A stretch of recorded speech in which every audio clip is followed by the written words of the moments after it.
Hey y'all, welcome to Sip Happens. I'm Rosey.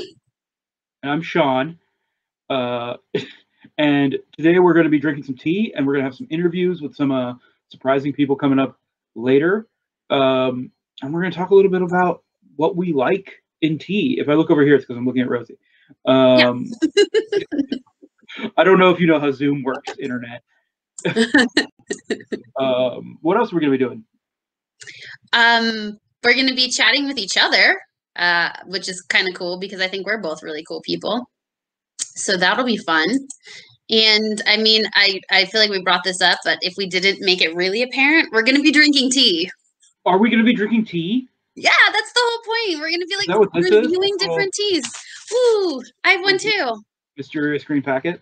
Yeah, we're going to be, I mean, the whole point of the show is going to be obviously to like hang out. But we want to review different types of tea while we chat and talk about nerdy stuff and all that good stuff. Very cool. Yeah. So this is episode 1, right? Let's maybe tell people why or how, what brought this upon us. Okay. I'm going to leave that to you because I'm not sure how we got here. I'm not. Rosey and I discovered we both love tea, as do many people in our lives, and we have a shared Google Doc. It's a private document; you can't see it. In which we review tea from various companies, nerdy companies, non-nerdy companies, who knows? And there's like 6 or 7 people on there, and we all kind of compare notes on what kind of tea, what we think about various teas. And if that wasn't nerdy enough, like it's an Excel spreadsheet. Right. And there's like calculations so that there's like, we all rate the tea and then there's an average of what we rated it. So, right. So nerdy. There's some conditional formatting. I love it. So Rosey and I were discussing this and then realized that we had both gotten the same large packet of sampler teas. Do you have yours handy? Look at that. 75 teas from a particular company. And then we said, why not? I mean, that's 75 episodes. That's what people want. 75 weekly episodes of tea review. We hope that's what people want, right? Well, if it's not, then after 75 episodes, we'll stop. Okay, fair. We wanted to create this little afternoon spot where we can all kind of drink some tea and relax and talk about stuff. We'll be having guests talk about their projects. We'll be having creators in the industry come on. We'll be talking about the things going on in our lives. But hopefully it's a little break from your day-to-day, right? Yeah. That's what we're hoping for. You can sit and take some time for yourself and drink some tea with us. In the end, that's our goal. Yeah. So all that being said, let's talk a little bit about what we're drinking today. Ooh. So today we picked out the same tea. We might not always be drinking the same tea, but today we are. And this is from a company actually local kind of by where I live in Colorado called Dryad Tea. And this particular one is the Scarlet Seamstress. I'm holding it like you can see it. Scarlet Seamstress. I got it for them. Thanks. You talk. I'll be the... Yeah, so it's a caffeine-free herbal organic tea. Stunning hibiscus base starts this tincture off, blending in spearmint, cinnamon, lemon, orange, and ginger, and bringing it all together. This one says it's great iced or hot. I'm going to be drinking it hot today. Me as well. Cool. So before we get started talking, let's get our water going so that we are ready. So these particular ones, I'll tell you what they recommend to have the temperature set at. This is an herbal tea that should be at 200 degrees Fahrenheit or 93 degrees Celsius if you're cool and live somewhere else besides America. So I have a little tea kettle that lets me set my tea how I want it. And I have a little tea kettle that tells me what the internal temperature is. There you go. Ooh, we're so fancy. Mine, I just put some buttons on the side here. Click. Okay. Oh, and then we talked about this. These are all loose leaf teas that we're drinking. So some sort of way to hold the leaves are the best. Also from Dryad Tea, which is cool because it's got D20s on it. And yeah, I just put some in here. That's what I'm doing now. I have my handy dandy TARDIS in here. It was a gift a while ago. It's gotten some good use. And for a single cup of tea, you're going to want to put about an ounce in here. A lot of people see these infusers and they want to fill them all the way up, right? And that's gonna prevent water from moving around inside. So you want to be really careful about that. So one of these little packets should make us about 3 cups of tea. There are 3 ounces each. Yep, and I'm making sure that I'm leaving the other 2 ounces for my wife and my roommate because otherwise they will hurt me. And they won't be able to put information in the Excel spreadsheet. And really, that's the most important thing that we do. Yeah, I need more points of data.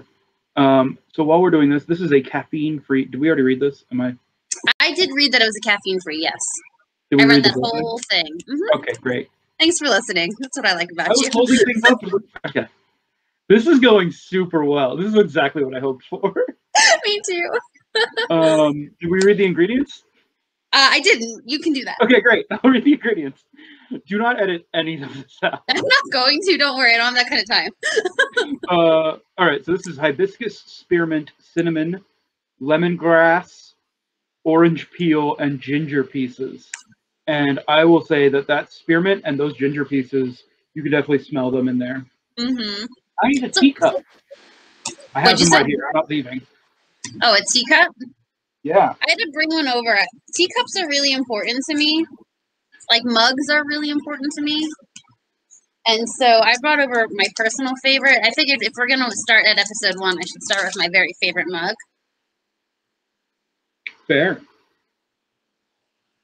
Oh, it's a giraffe. So I'm super excited. I have too many mugs to have a favorite, but for today I have the Critical Role mug with all of the various LGBT. Don't forget to love each other. Don't forget to love each other. And this was a gift of mine from some friends who I don't think I'm going to name. But if they come on, then I'll use this mug while they're here. Oh, fun. Yeah. All right. So we don't have a guest today. We have each other. We do have each other. So we'll be up front. Rosey and I have known each other for a grand total of what? 3-4 months, maybe? Sounds about right. It's January 2021 right now. We met back in October. Yep. Yeah. And became fast friends. Fell in love, made our partners very jealous, and then they realized we live thousands of miles away, and that's fine. And also, I'm not leaving my wife. I'm sorry. Yeah. Yeah. But we fell in creative love and love doing projects together. That's a great kind of love, though. It's hard to find somebody you really like doing stuff with. We're working on like 2 or 3 different things, including this right now, right? That went from 0 to 60 real fast. It kind of did. I was like, hey, Shawn, I could do this type of thing. And you're like, okay, here you go. And I was like, oh, okay. Yeah, I mean, the universe aligned to bring opportunities at the right time. Let me see. I'm not quite at 200 yet. Yeah, mine's getting close. But I will take the TARDIS and put it in the mug. Yeah. Oh, before we get on to any other cool things, and while we're not sponsored by anyone, but I'm going to just keep showing my stuff off. This also comes from Dryad Tea. I got this as a Christmas gift from my mother-in-law. So this is great to put your little diffuser in when you're done with your tea doing its thing. So it's a little D20. Anyways, awesome. Cool. I am using another mug as my trivet. I'm not going to show that one off because maybe I'll want to show it off on a different episode. Yeah, as you should. So something that's a little surprising to me on this packaging. This is a 5 to 8 minute steep. Yeah. And for herbal tea, that's super long. Like herbal teas are usually in like the 2 minute, 1.5 to 3 minute range, right? Am I crazy? Yeah, they're usually 3 to 5. No, herbal. No, that's black tea. That's 3 to 5. Yeah, this is a bit longer. Yeah. So I'm interested to see how that goes. Okay, mine is telling me it is ready to go. Yeah, same. So we're gonna pour this in. Don't pour it over my computer. I know you're brave holding it over your lap like that. I'm like, I'm still going to do this on the table in case I burn my lap. I mean, I have a table in front of me, but my lap that's is right. You're not sitting at a chair weirdly like I am. Okay. I'm sitting at it. And you're sitting at a chair. Right off the bat, this has like a beautiful, like purpley color. Yeah. Kind of looks like it's bleeding a little. Not in a bad way, though. I love it when tea reminds me of blood.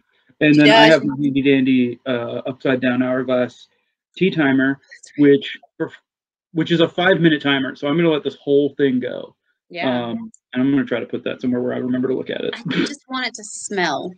I'm not getting too much of a scent yet, but yeah, it seems like it needs some time. It's okay. It's got time. Okay. So as Shawn said, we met, we began to do a million projects all at the same time together. And yeah, we just don't know each other that well yet, though, do we? I mean, professionally, we have a decent idea of what the two of us can do, but we don't really know a whole heck of a lot about each other outside of the creative professional space. So we figured, who needs a guest right at the very first episode? Because we can interview each other. That's true. That's the plan, at least. And we figured that y'all might not know us as well either, especially not me, since this is Rosey's channel. Right? We're on Rosey's channel. Yeah, we'll be on mine. We'll do that. I guess I'll make it. We're not just recording this to leave at home. I'll probably put it on the channel. No, we decide between now and when it goes live that we're going to start a new channel on Twitch. It doesn't make any sense. No, that's a little behind the scenes fun for y'all. But no, if you're expecting any of this to get more polished or more organized or less ridiculous, go find another channel. You're going to need to find another show.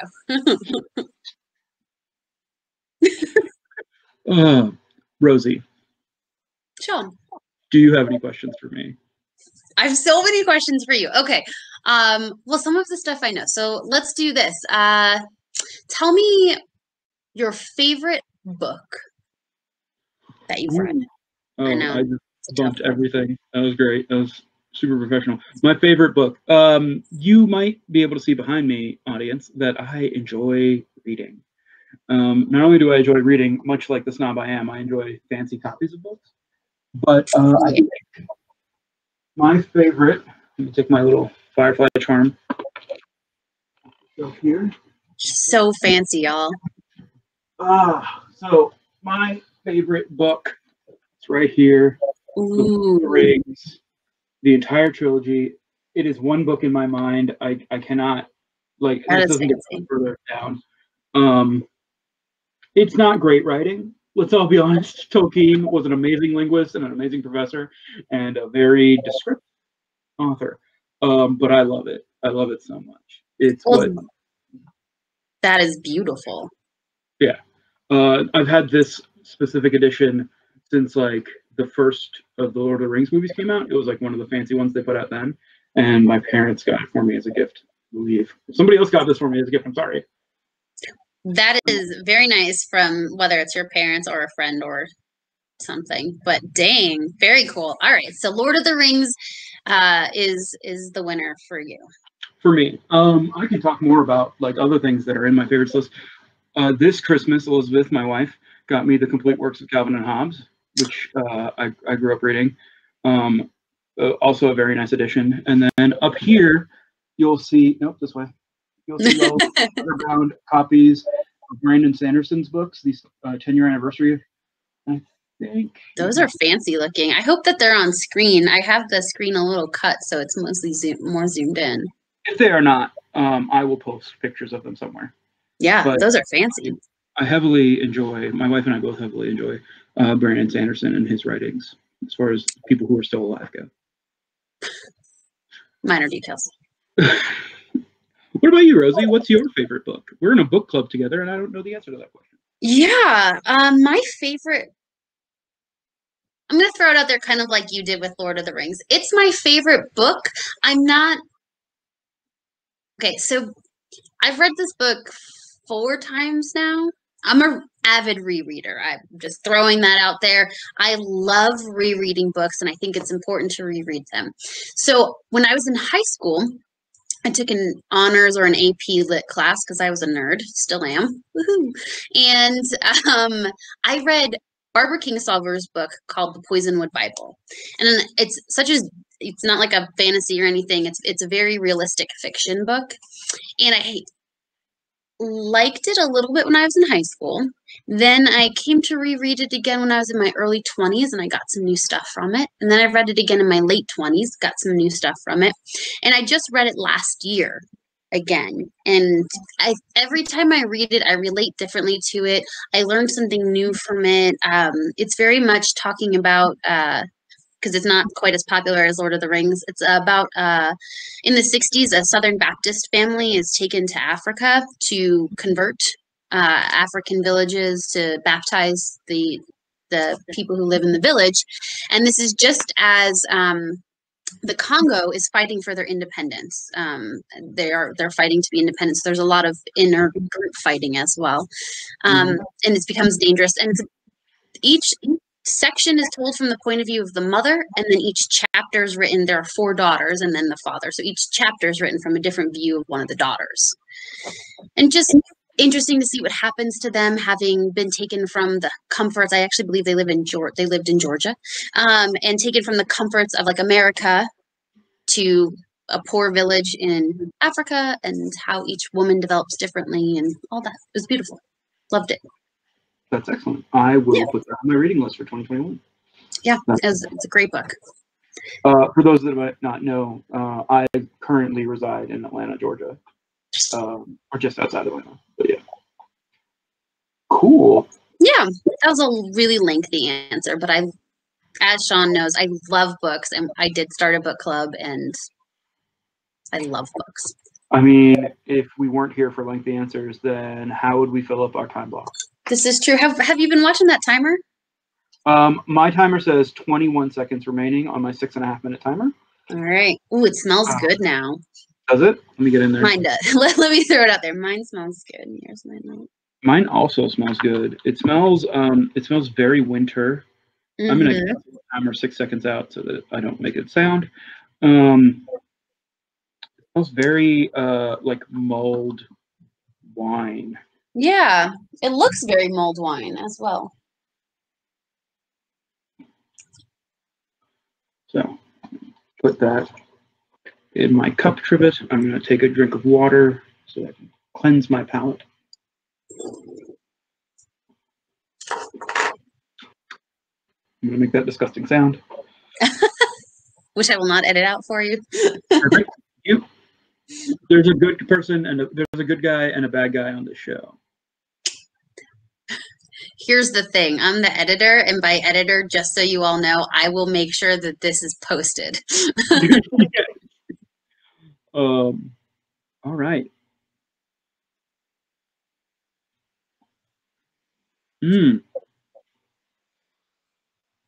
That has a very flavor.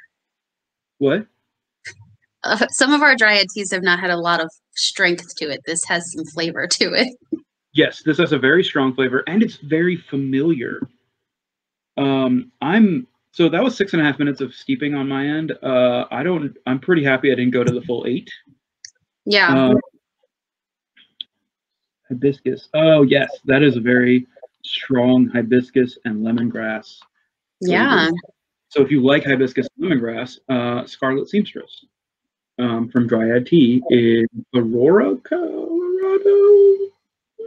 That is correct. I first discovered them. Do you remember, Shawn?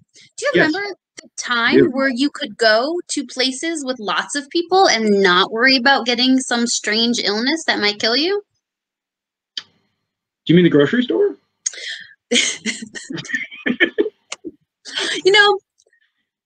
Don't sidetrack me, Shawn. Okay. So I discovered Dryad Tea because they were at Denver Pop Culture Con a couple of years ago, and I bought a few things from them back then, and have been ordering small quantities. And then I met you, and we did this thing where we ordered a box each, and that happened. So whatever. The only reason we're doing the show is so that we can tax write off the box. I did this show. Yeah, this is really flavorful. This is relaxing. You like comfortable. You're right. Comfortable is the word I would use for it. It feels Cozy Cardigan, and January are definitely when this tea should be drank. I'm really enjoying it. I will be hibiscus. So flower flavors and lemongrass are not usually my favorite things. Like if I were to sing a song about my favorite things, they probably wouldn't be in there. We'll do a separate show for that. We'll do a show where we get licensing for that. But this is really good, and it's almost got like I know I've already said mulled wine, but it's almost got like a mulled cider kind of thing going on. Well, I think that's partially the cinnamon and the spearmint almost. Yes, I will say I'm not. There's a hint of orange peel for me, but I'm not getting a lot of the ginger. I'm not either, despite the fact that we smelled it pretty strongly when we opened it. But I'm okay with that because I don't know that I would need a lot of that flavor in this. And I don't normally like, I think we were supposed to talk about our favorite kinds of teas at some point.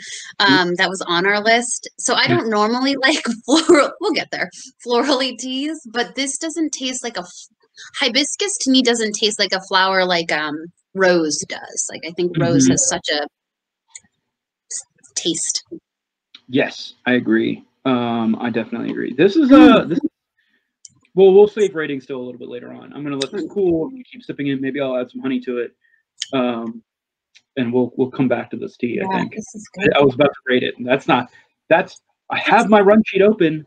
Come on, guys. Keep it together. It's in the E block, not the B block. Shawn, get it together. Co-host my ass. I think this first episode is going so well. I am enjoying the crap out of myself. Good. I hope people at home really enjoy seeing me be an idiot. Okay, so what's next on our list, co-host? Oh, I was just going to say, you look professional and glamorous and so cozy. Super cozy. In your tea corner. I love it. Thanks. This is my reading / critical role corner. You can't really see too much in this picture because it's cropped, but lots of critical role art that we've acquired from different artists over our years of going to different conventions back when that was a thing. And I cleaned out my closet and I found this really cute dress. And then I was like, oh, we talked about getting dressed up. I'm going to wear it. Very nice. Very nice. I am usually a fancy lad, or whatever the gender neutral version of fancy lad. Laden? Laden? I don't think there is a gender neutral term, but we made one. I'm usually a fancy folk, but I'm just a big cozy right now. This is I found this in San Francisco at a Burlington coat factory in November of 2019. I don't know why I remember these details. And somebody's got it. Well, so like as a bigger person, finding something that's oversized is next to impossible, and it's so big. It looks super cozy. It is. All right, let me think of a question for you. You said that you were in crisis. Is that what you said pre-show? You said I don't know. Currently sound like me. About something. So let's get serious, Rosey. What an interesting last name you have. Thank you. Crisis. Tell me more about this crisis. Well, I like to play some D&D as what? I know. Does that surprise you? And my character in my home group, so I'm not in crisis. My character's in crisis and it's bleeding over. My character is in crisis. So in between sessions, we have a Discord like RP chat where we can hang out and RP. And there's this other character. So basically we arrived in this town and kind of the group we tried this drink called Venom and it really messed with us. Why do you drink a thing called Venom?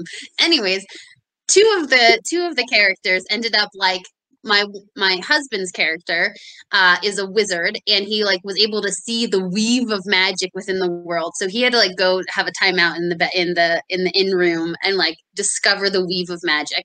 And the other character had a laughing fit, and then she is an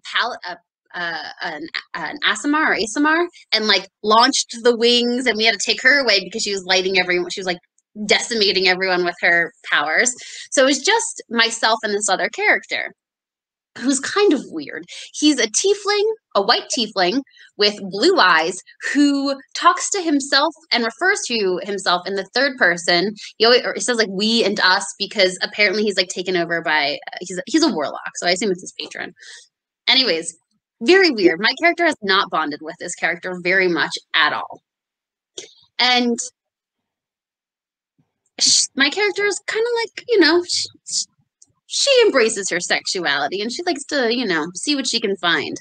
And so, no. And so this character is referred to like trying to like find someone to romance as hunting.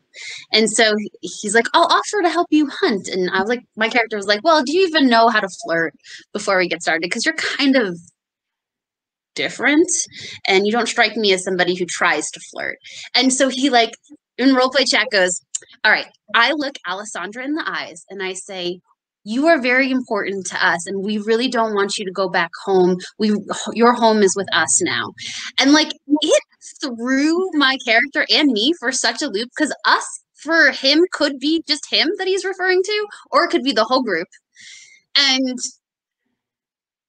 then he was like, ha ha ha, look, I can flirt. I told you I could.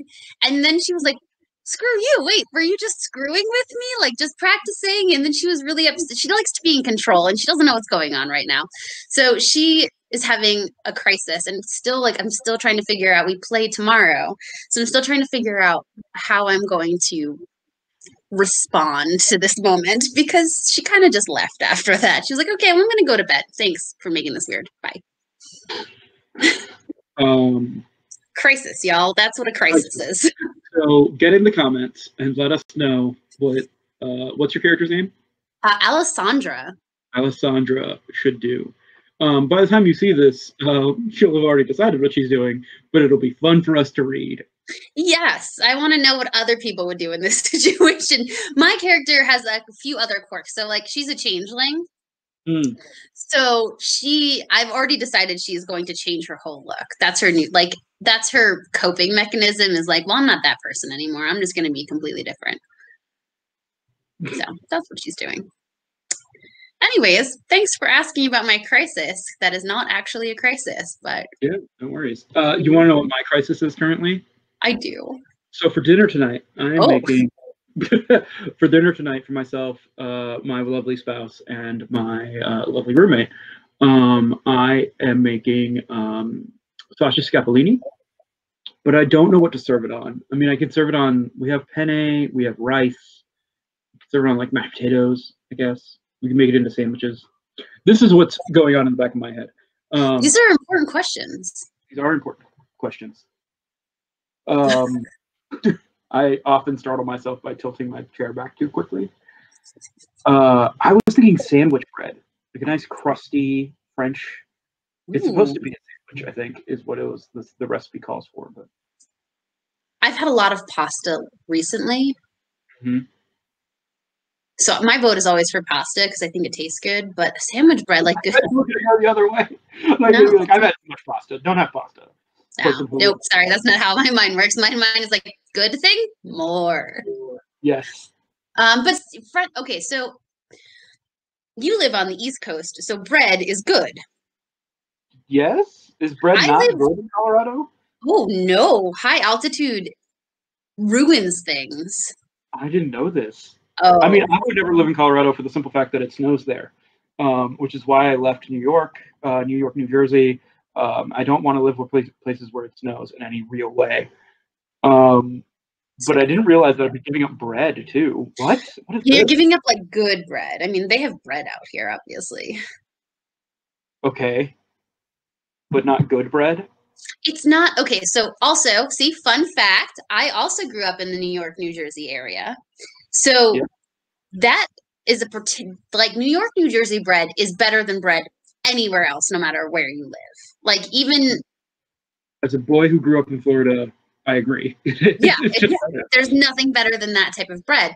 But at least on the East Coast, you're closer to sea level. Yeah, out here there are high altitude instructions for everything. When I bake, I have to bake things lower, like lower temperature than what it calls for, and longer than what it calls for, or else the outside gets done too fast and the inside's still smoshy, which is not really what you want from anything you're cooking. You want it to be cooked all the way through. Things to be cooked. I know that was the most profound thing I'll ever say. You're welcome. It does. Yeah. So bread out here is not that great. I've started to learn to make my own bread, and it's a little bit better if I make it myself versus buy it in the store. But it's like donuts. I love me a donut. My best friend lives in Georgia, and I visited her last year just before the pandemic was a thing. And I was just like, take me to all the donuts places. Like, that's all I want to do is eat donuts. I'm not the biggest donut person, but I will say that there are a number of really good donut places in the Atlanta area. Yep. She's in a suburb of Atlanta, and so that's what we did. It's cool. I didn't know you had a best friend. I do. I do. I didn't know you had a best friend. All right. I think it's your turn to ask me a question. All right. Tell me a little bit about your first experience with role-playing games. Ooh, that's a fun story. I'm so glad I asked it. For me than anyone else. My first experience playing role-playing games was D&D 3.5. Although if you had asked me at the time, I would not have been able to tell you anything past D&D. And in high school, a friend of mine named Elizabeth, who eventually became my wife, her mother put together a D&D campaign for her and her friends for her birthday. So I don't know, like 7 or 8 of us, because like more people just kept saying they wanted to be there, and Elizabeth kept saying yes to it. And I just watched my now mother-in-law's panic rise behind her eyes. I was like, oh good, there's going to be how many 16-year-old teenagers in my house for D&D? Yes, for D&D. So I played a gnome paladin, which was not a thing that was apparently allowed in 3.5. But I was like, why? And then Elaine, the DM, gave in and was like, all right, fine, because no one else wants to play anything tanky.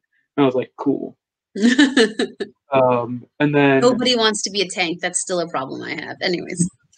Yeah, and then nobody wanted to be a healer either. So she was like, you're also a full cleric. So you just have 2 levels every time everybody it was looking back on it, I was like, that was very dumb.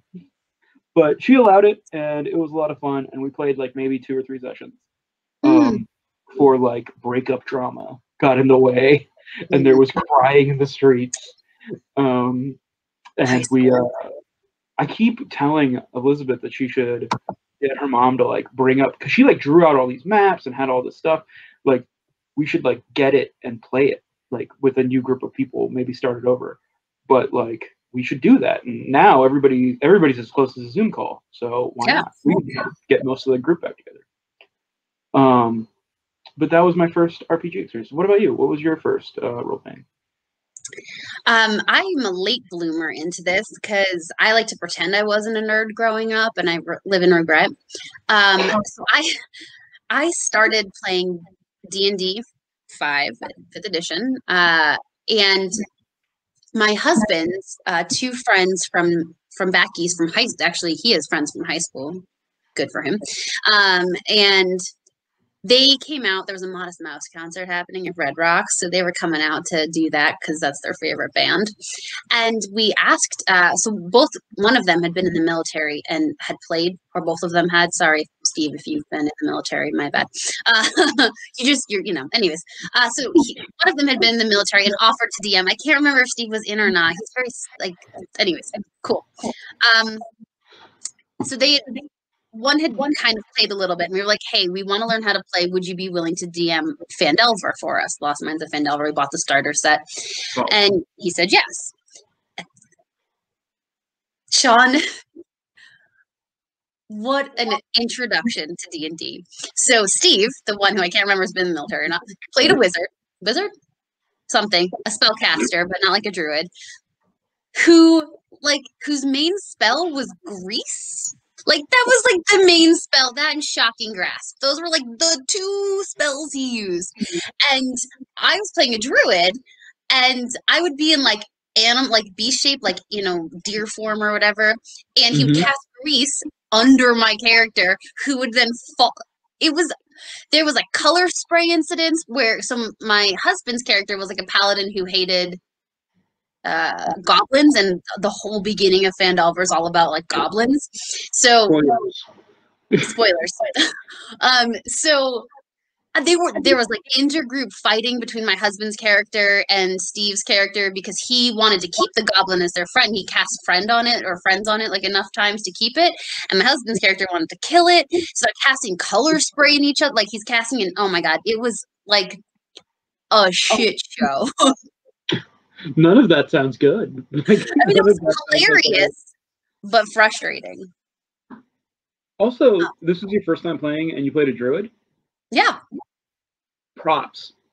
I think druid is probably the most complicated class at early levels. I ended up playing her all the way through. So after that particular incident, they obviously went home. We tried to kind of keep everything up, but schedules and stuff, you know how D&D is being an adult. But we made a group of friends out here who we played with, and I brought her back, and she made it to level 16 or 17. She killed Tiamat. Final blow on Tiamat. Nice. Yeah. That's a very druid thing to do. Yeah. It was fun. She got married. What's the highest level character you've ever like played all the way through to high level? Oh, 17. That was it. That was her. Yeah, you never gone to 20? I've never made it to 20. I've been at B. Dave Walters tables, and B. Dave kind of does this thing where he's like, be a god. Yeah. So I've played 20th level characters, but I've never actually gotten. I'm hoping the character that I'm playing now so that group, we finished the Tiamat campaign and started a new one. It's a homebrew, so I'm hoping that we get to level 20. My character really wants to get to level 20. She's a blood cleric. Nice. Blood cleric changeling who's questioning her existence. I've had 2 get to 20. Through Adventurers League play, yeah. Wow. A Celestial Warlock and a Bard College of Swords. Who I think also has a level in Warlock. Let's not. Like, that character's pretty cheesy. They have a level in... He has a level in Hexblade. Okay. At a later time, can we talk about College of Swords and how amazing it is? Yes. We can have a whole episode about how Bard is the best class and College of Swords is amazing. It's just... I have a character who's College of Swords. Oh my god. It is insane. Yes. So, you said you grew up in the New Jersey, New York area. I did. Let's talk about your background as a human person.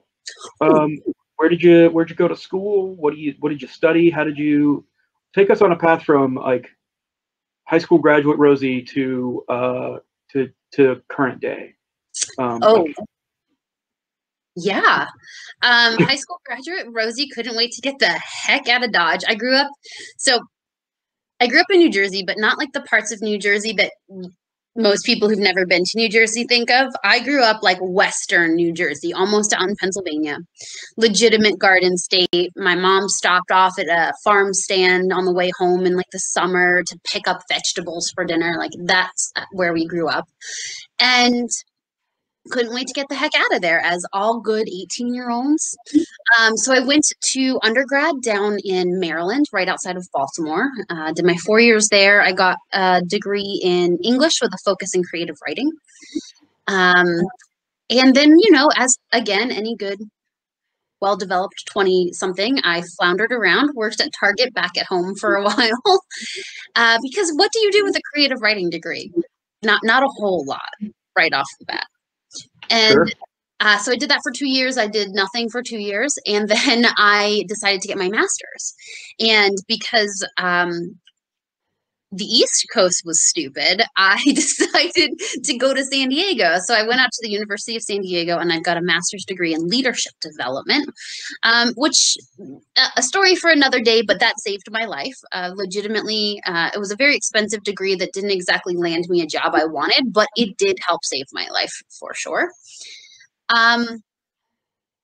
Floundered around again for a while, and then discovered I worked with post high school students, and we did a lot of social skill, soft skill development. These were I want to say kids, but that's not the right term. These were people because they were of all ages, right out of high school, all the way to people who were 60, 60-year old. Were diesel tech. They want to become diesel techs, but part of the issue that they are having in that field is that there wasn't like the soft edges of customer service and stuff. So it was my job to help with that. And it was awful because I didn't get support from anyone. They just needed me in there to like say that they checked that box. But nobody actually wanted my help. So it was fun. And then I moved out here to Colorado where I live now and discovered D&D. And I remember kind of like a couple of after that crazy like first couple of sessions that I described of grease and color spray and fighting, I discovered that there was this really cool overlap, right? That Dungeons and Dragons, you safely get to play as another character, and I worked through so much stuff as that one character, just like my own shit that I was carrying around. I started to think like, what if I was intentional about this? Like, I loved working with kids, older kids, teenagers. That was what I wanted to do. And so, yeah, so I started thinking, like, I've got this background in creative writing. I know a little bit about fantasy, like, esque style. What if I created really intentional D&D experiences and encounters and moments for these kids? Like, could I help these kids who had anxiety or were struggling with social skills? Could I help them grow? And then I founded Role Play Lead. And like, that's kind of where I'm at. I love working with kids. I love my job. I love playing D&D 3 nights a week with kids. And it's been really fun. And I feel like all of my worlds came together. That is an awesome journey. And I'm sure that's all of the important things that happened. Yeah, there's definitely not a moment where I was broken down in my bathtub with my heavy blanket over me, just laying there sobbing. That never happened. What a specific thing to have never happened. Exactly. What about you, Shawn? Tell us a little bit about how you've gotten from where you were to where you are. Oh no, turnabout. From 18 to 33, Shawn Banerjee's life. For Shawn Banerjee's past 15 years in review. Okay. So at 18, I graduated from high school. I graduated from a very academically challenging program in Bartow, Florida. I went to the International Baccalaureate School at Bartow High School. Not B-Dave, but name drop. And for our graduating year, we were like number 3 in the country for blah, blah, blah, blah, right?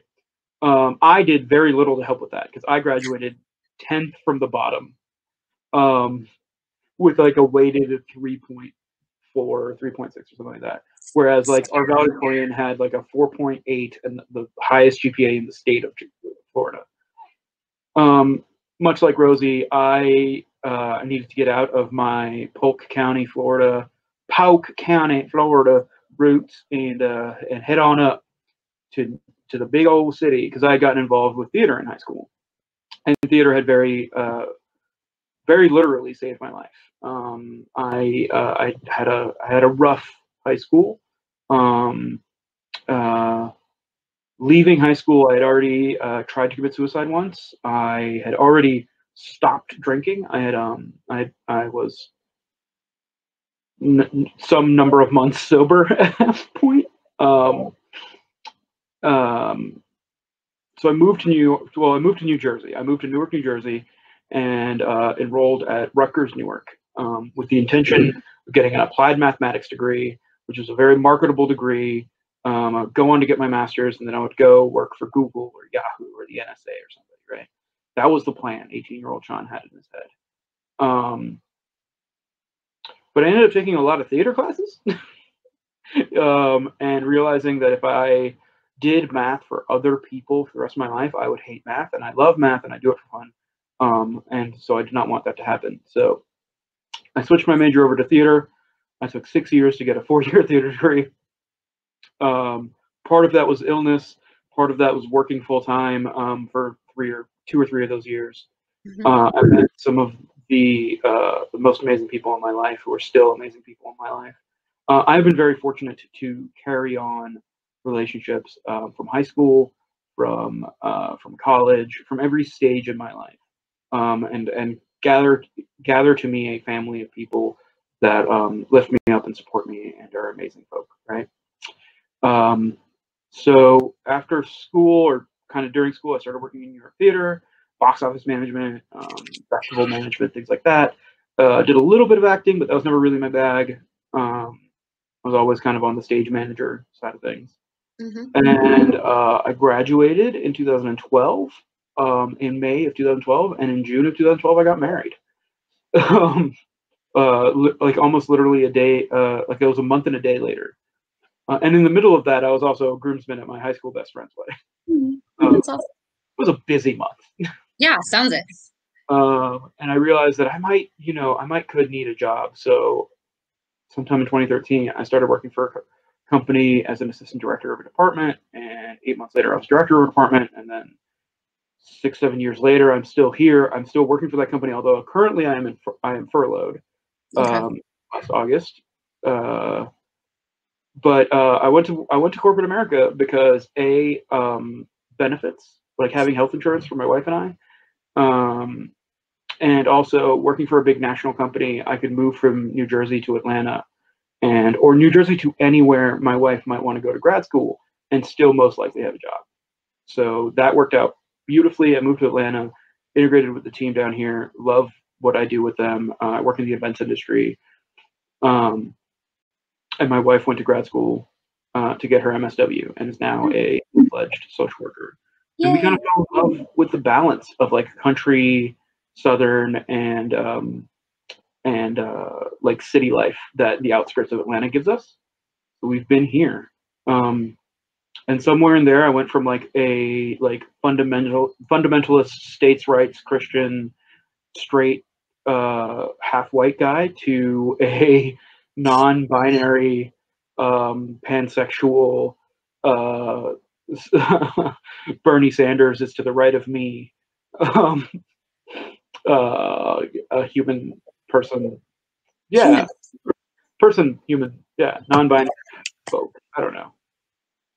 Hopefully that's a good story. Yeah, is it? All right, good. There was a lot in there. Street racing or the person who wanted me to kill her husband or any of that stuff. So funny. I mean, we can get into that. We have 70. What did we say? 75. We have 75 episodes. We can hit that up. 74 more episodes. Yeah, that's true. You can learn all about our trauma. And there is a lot. Is there a lot over there? Yeah. Yeah. Let me see. I like to, not that I like to pretend that there's not, because it's not pretending. Most days there's not. It doesn't bother me. But then there are moments where I'm like, oh my God, it's crushing my will to live. Go away. I mean, I'll be very upfront, and I have been in other venues about my mental health. I suffer from severe depression and anxiety disorder and several other things. So I'm the inverse. Most days I am being crushed by the weight of my world. But there are some days that I get to do things like this where I'm like, aha, all that matters is drinking tea. Yeah, as you were saying about theater saving your life, I was really fortunate to be at the University of San Diego when I was, because there was just this perfect combination of like visiting professors and programming and things. I took a class that has, I think, only been offered twice total, maybe 3 times in the entirety of University of San Diego's existence, and I got to be the first class, and it was called Of Love and Leadership, and it was this. That sounds like an amazing class. It was the hardest class I've ever taken. The best way to describe the professor, and somebody had said this to me, and I was like, nah. Then I took a class with him, took 3 classes with him. Please save me. Anyways, was that he would hold you up, like support you, but in doing so, he would like cut out all of your internal organs and like hold you up while you put them back in and like put them together, but he would make you work for it. And that is the most accurate description of that professor that I've ever heard, because he forced me to take a look at a lot of the darkness that I carried with me and how easy, air quotes for those of you who are not currently watching, like air quotes, easy it is to blame the darkness for getting stuck and pointing at all of these things versus like doing the really hard work of getting above it. Yeah. And I hated him for that, but it also very much got me on the path of not watching weeks go by while I mostly sat in my bed or in my apartment and not do anything. So, yeah, I mean, I literally wrote him a letter at the end of that class, like, you saved my life. Thank you. That's awesome. Yeah. So, anyways, but yes, there's a lot of darkness, but I feel I like my job. I am in a healthy, safe, supportive relationship. I, for the most part, take care of myself. I keep my apartment clean. I do things like that you need to do in order to like hygiene and all of that stuff that can go to the wayside as things get worse. And I have a really awesome support group outside of just my partner. So I'm really lucky about that as well. That's awesome. Yeah, I'd say that I'm in a very similar place. I like my job, both the one that I'm furloughed from and the one I'm also a freelance RPG editor. Are you? I am, yeah. I assume you're just telling everyone else. Yes, I am telling everyone. Rosey already knows this. I'm a freelance RPG editor and like convention organizer and stuff like that. Yeah. So, I really enjoy getting to work in the space. I get enjoy the charities that I get to work with often. Awesome. And yeah. This last year being in quarantine, where like no one in the world would ever really hold me accountable to hygiene or things like that. Like basic self-care. Yeah. Has been really good for building up those like systems internally. For a long time, I was just like, well, I have to shower. I have to go to work today. And now I have to shower because I have to shower. Because that's an important thing. Yeah, and also I don't feel like a gross blob when I shower. Like it's nice. Yeah. I have like for Christmas I got a speaker like that works in the shower and like incense, and I will plug a company that is not sponsoring us. Charisma 20's shower steamers are amazing. They're like the shower equivalent of a bath bomb. Yeah. Yeah, I love them. Charisma 20. Charisma 20 grooming, I think, or soap is. But yeah, John Savage's company, super good. Awesome. Well, how long have you been doing this? Yeah, we've been at this for a while. So let's kind of. I mean, we'll do it again. So let's talk about our tea. Let's talk about our rating system. Rate our Scarlet Seamstress, and then tell everyone on the web that we appreciate them hanging out with us, and we'll see them next week. Yes. Okay. So what's our rating system, Shawn? So we generally rate things 1 to 5. You know, I probably should have we have a cheat sheet on that that document. Let me grab that document real quick. I think it's 0.